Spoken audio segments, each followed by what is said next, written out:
My dear students, ഇന്ന് നമ്മൾ വരയ്ക്കാൻ പോകുന്നത് സെൻട്രോയിഡാണ്. അതിനായി ആദ്യം തന്നെ നിങ്ങളൊരു ട്രയാങ്കിൾ വരയ്ക്കുക. അതിനുശേഷം 3 സൈഡിൻ്റെയും മിഡ് പോയിൻ്റ് നിങ്ങൾ മാർക്ക് ചെയ്യുക. ജിയോജിബ്രയിൽ മിഡ് പോയിൻ്റ് എന്ന് പറഞ്ഞ സെക്ഷൻ ഉപയോഗിച്ചുകൊണ്ട് നമുക്കിത് ഈസി ആയിട്ട് ചെയ്യാവുന്നതാണ്. മിഡ് പോയിൻറ്റ്സ് മാർക്ക് ചെയ്തതിന് ശേഷം ഓരോ മിഡ് പോയിൻറ്റിൽ നിന്നും ഓപ്പോസിറ്റ് കോർണറിലേക്ക് ഒരു ലൈൻ വരയ്ക്കുക. ജിയോജിബ്രയിൽ ലൈൻ സെഗ്മെൻറ്റ് ഉപയോഗിച്ച് നമുക്കിത് ഈസി ആയിട്ട് ചെയ്യാവുന്നതാണ്. ഈ വരയെ നമ്മൾ ട്രയാങ്കിളിൻ്റെ മീഡിയൻ എന്ന് പറയുന്നു.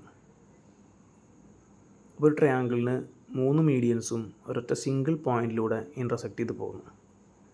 ഈ പോയിൻറ്റിനെ നമ്മൾ സെൻട്രോയിഡ് എന്ന് വിളിക്കുന്നു.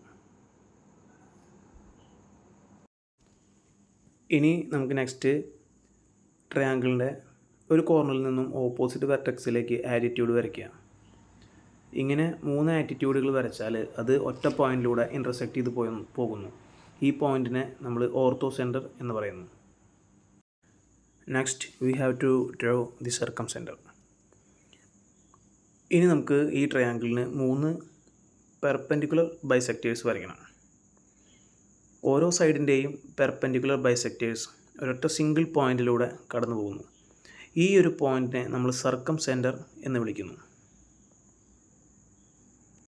അടുത്തതായിട്ട് നമുക്ക് ചെയ്യാനുള്ളത് നേരത്തെ വരച്ച 3 പോയിൻറ്റ്സ്, അതായത് orthocentre, circumcentre and centroid, ഈ 3 പോയിൻറ്റ്സും ജോയിൻ ചെയ്യിപ്പിച്ചുകൊണ്ട് ഒരു ലൈൻ വരയ്ക്കുക. ഈ ഒരു ലൈനെ നമ്മൾ ഓയിലർ ലൈൻ എന്ന് പറയുന്നു.